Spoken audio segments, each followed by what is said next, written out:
प्रिय भक्तजनों, आप सबका एक बार फिर से स्वागत है श्री दुर्गा सप्तशती के 7वें अध्याय में, जिसका विषय है चंड और मुंड का वध। तो शुरू करते हैं श्री दुर्गा सप्तशती 7वां अध्याय। प्रिय भक्तजनों, ऋषि बोले, इसके पश्चात शुंभ की आज्ञा पाकर वे चंडमुंड आदि दैत्य चतुरंगिनी सेना के साथ अस्त्र शस्त्रों से लैस हो चल दिए।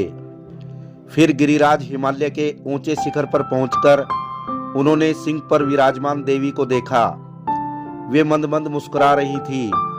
उन्हें देखकर दैत्य लोग तत्परता से पकड़ने का उद्योग करने लगे। किसी ने धनुष ताना, किसी ने तलवार संभाली और कुछ लोग देवी के पास आकर खड़े हो गए। तब अंबिका को उन शत्रुओं पर बड़ा क्रोध हुआ। उस समय क्रोध के कारण उनका मुख काला पड़ गया, ललाट में भौहें वक्र हो गई। तब वहां से तुरंत विकराल मुखी काली प्रकट हुई, जो तलवार और पासा लिए हुए थी।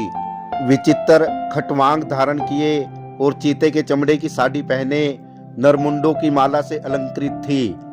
उनके शरीर का मांस सूख गया था, केवल मात्र अस्थि पिंजर शेष था, जिससे वे अत्यंत भयंकर जान पड़ती थी।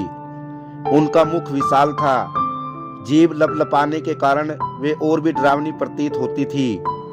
उनकी आंखें भीतर को धसी हुई और अंगारे के समान लाल थीं।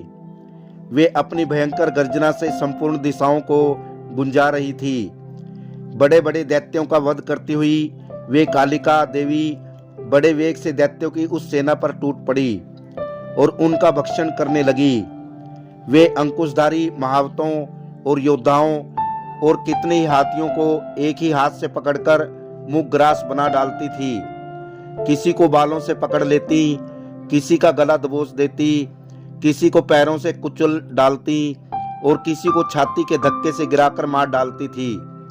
वे असुरों के फेंके हुए बड़े बड़े शस्त्र मुंह से पकड़ लेती और रोष में भरकर उनको दांतों से चकनाचूर कर डालती। काली ने बलवान एवं दुरात्मा दैत्यों की वह सारी सेना खत्म कर डाली, खा डाली और कितनों को मार भगाया।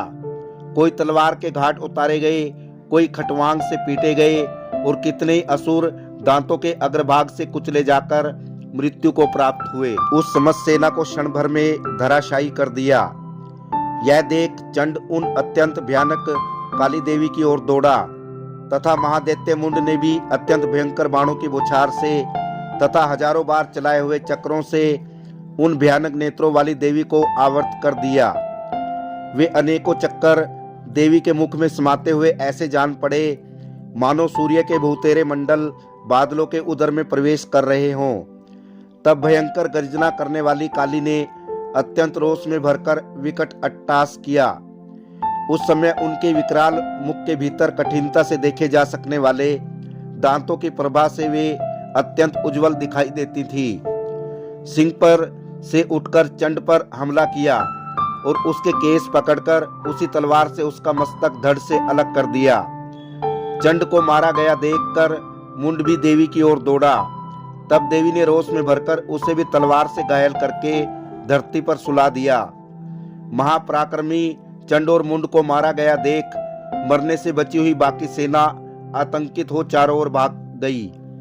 तत्पश्चात काली ने चंड और मुंड के मस्तक हाथ में ले चंडिका के पास जाकर प्रचंड अट्टहास करते हुए कहा, देवी, मैं चंड और मुंड नामक इन दो महाअसुरों को भेंट करने के लिए लाई हूं।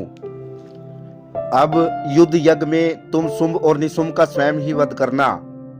वहां लाए हुए उन चंडमुंड नामक महादैत्यों को देखकर कल्याणमयी चंडी ने काली से मधुर वाणी में कहा, देवी, तुम चंड और मुंड को लेकर मेरे पास आई हो, इसलिए संसार में चामुंडा के नाम से तुम विख्यात होगी।